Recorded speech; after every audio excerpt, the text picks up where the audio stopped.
तर हॅलो भावनो, जय श्रीराम. तुमचं सर्वांचं स्वागत आहे आपल्या मिनी ब्लॉग मध्ये. आपल्या गाडीचा शेल्फ मारला बघा, नीट आलो मार्केटला. सकाळी मी लावतो काय ना काहीतरी नियोजन. मग अण्णानं बटन डिझायर आणली बघा काल पुण्याहून. म्हणजे कुठून काढला रे भाऊ खजिना, ते मला काढला आता एका जागा. काय सांगू तुला, चला आपल्याला जाऊन यायचे म्हणजे चंद्रमा कार डेकोरेशनला मॅटिंग टाकायला.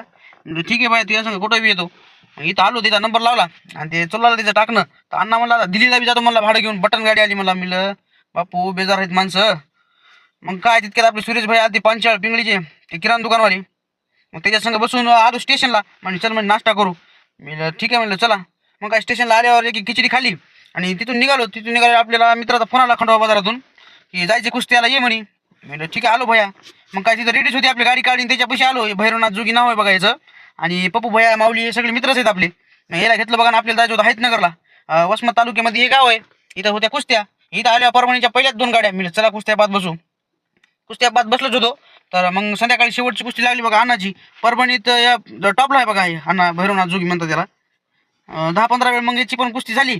नंतर त्या पुढच्याला काय इंजरी झाली की काय झालं ते म्हणलं बस झालं, म्हणलं याला देऊन टाका म्हणलं बक्षीस. तर तसं झालं बघा. नंतर मग तिथून आम्ही निघालो आवरून सगळं. कुस्त्या संपल्या तिथल्या. मग याला घेतलं बघा आणि नीट निघालो परभणीकडं. परभणीमध्ये आलो सणाला घ्या. याला सोडायचं असते खंडोबा बाजारात.